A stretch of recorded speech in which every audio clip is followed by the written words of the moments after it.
Ministère béninois des Affaires étrangères, à travers un communiqué en date de ce samedi 18 mai 2024, a annoncé le rapatriement de 165 Béninois après le décès d'une cinquantaine par noyade au large de la Tunisie. Une embarcation transportant une cinquantaine de migrants de différentes nationalités, dont des Béninois, a été victime de naufrage. L'accident s'est produit dans la nuit du 16 au 17 mai 2024, selon les informations du ministère des Affaires étrangères du Bénin. Le naufrage a occasionné des dizaines de pertes en vies humaines qui sont en cours d'évaluation à travers de recherches soutenues pour retrouver et identifier les corps de victimes selon la même source. 165 Béninois reviendront donc au bercail après le drame occasionné par le naufrage, mettant ainsi en deuil plusieurs familles dans le pays.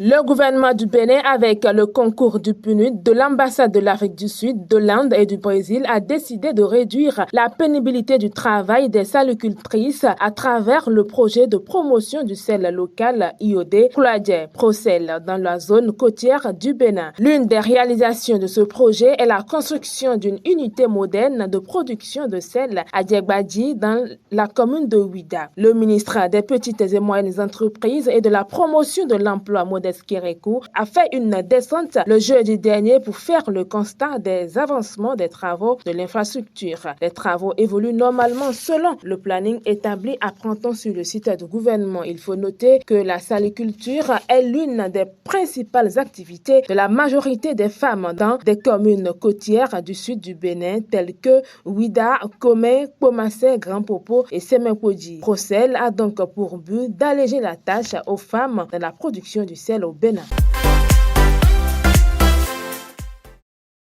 Les forces armées de la République démocratique du Congo ont déjoué un coup d'État ce dimanche 19 mai 2024. 3 personnes, dont 2 policiers, ont trouvé la mort dans les échanges de tirs. L'armée a vite rétabli le calme et mis la situation sous contrôle, invitant la population à vaquer librement à leurs occupations. Selon le porte-parole de l'armée de la République démocratique du Congo, plusieurs Américains, dont 2 Blancs et un Congolais naturalisé britannique, figuraient parmi les auteurs de la tentative de putsch déjouée dimanche matin à Kinshasa. Une quarantaine d'assaillants ont été arrêtés, rapporte Afrique Média. Le président de la Commission de l'Union africaine, Moussa Faki, condamne fermement cette tentative de coup d'État et se félicite de la maîtrise de la situation par les forces de défense et de sécurité du pays. Il se réjouit que l'ensemble des responsables de l'institution républicaine sont sains et saufs. Il en profite pour condamner tout recours à la force pour changer l'ordre constitutionnel dans les États africains, quels qu'ils soient.